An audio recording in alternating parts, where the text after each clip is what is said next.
What I want to do is I want to set the table a little bit, and the comments I'm going to make are not disparaging towards the multilateral negotiations process. It is what it is. I mean, I've been to more COPs than I care to think about, both for the private sector and in my capacity when I was with government. I've also been to Davos, I think now 12 or 14 times. So my experience allows me to have a look at these things and to draw a picture for you on COP15, which is mine, but I'll share it with you. It was, for me, a real experience, a bit of a trauma, because there's both good and bad in what happened at COP15. The good part was that for the first time, you saw massive numbers of people, whether you believe that their intention is well-founded or not, concerned about the state of the planet's health. And that was a good thing. I even got to taste some of the sandwiches handed out by these groups who are pushing for all of us to become vegetarians. I can't say they were very good, but I got the message. The part that was traumatizing was that the year in which COP15 took place and the way in which it was organized logistically, it had become literally a zoo in my mind.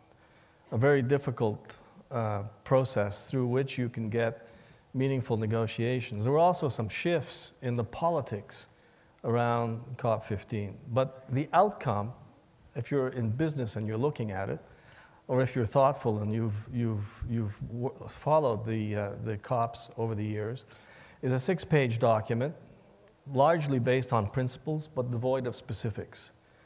It endorses a decision to continue to work in the working groups, and it maintains the two-track process. The two-track process is the Kyoto process, where the Annex 1 countries have made engagements, and it also looks to a post-2012 scenario, a new agreement. Now, it doesn't say much more than that. On mitigation, there are no numbers, but there's reference to temperature rise, and everybody agrees we've got to try and keep the temperature increases to below 2 degrees. There's no overall global or developing country targets, but countries are supposed to submit their targets on a voluntary basis by the end of 2010. You have some positives that took place in some of the working groups around the COP, primarily on the deforestation and degradation, reduced emissions from deforestation and degradation. Good progress, probably a bit of a surprise. You have some non-specific agreement to market mechanism, and you've got some tangibles, at least in terms of engagements on financing and technology transfer, and even some progress in the field of agriculture. The big issue that hit me at COP15 was the failure of global governance. It became evident to me that that multilateral process will continue to evolve, but if it's going to succeed, or succeed at a faster pace than it has, then they're going to have to put in place some governance reforms. Also, a shift in politics. You know, I can remember going to my first COP, and it was a very different field. You didn't have the G2, never mind the G8, the G20, or the G77, which is now 132 countries. So you have a shift in terms of the ability of developing countries and the emerging powers to define and protect their own national interests.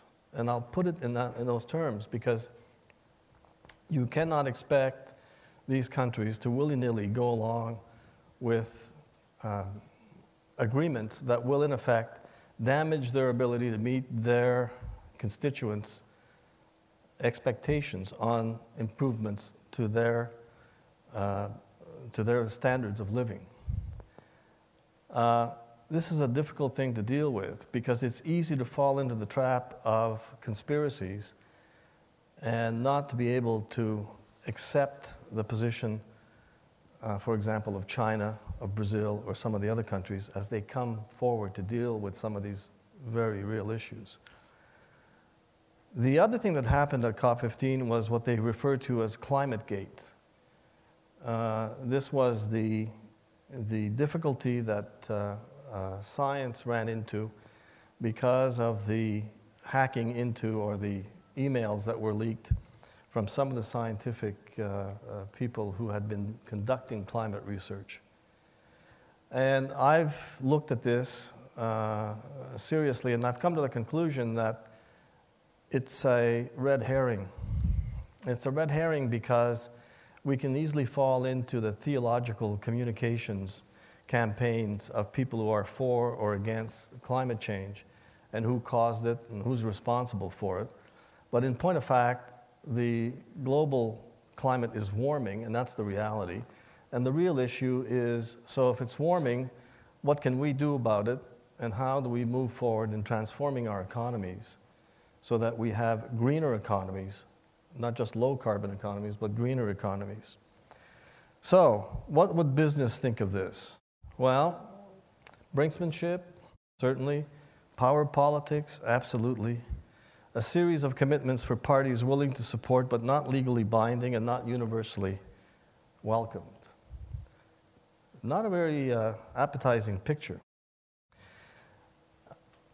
When I talk to my friends in business and members who are members of the World Business Council on Sustainable Development, they're pretty down.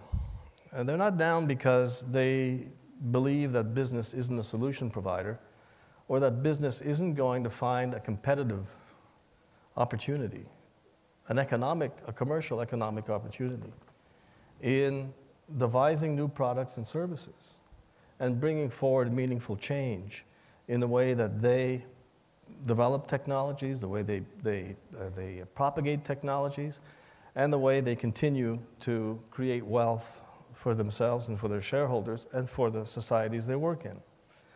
You have to remember that this is a fundamental driver in business. The world cannot, in Bjorn Stinkson's words, succeed in transitioning to sustainability without business as a committed solutions provider. So in point of fact, what we're likely to see over the next 5 to 10 years is this continuing multilateral negotiation process, and a lot of people from the bottom up, whether they're provinces, cities, companies, regions, working to improve the way in which they design products, they deliver services, and they continue to generate wealth. Their objective is a simple one. Find solutions to the problems that are going to make a meaningful difference without necessarily asking all of us to give up our standard of living or preventing those who aspire to a better standard of living from having the means to achieve it. Thank you.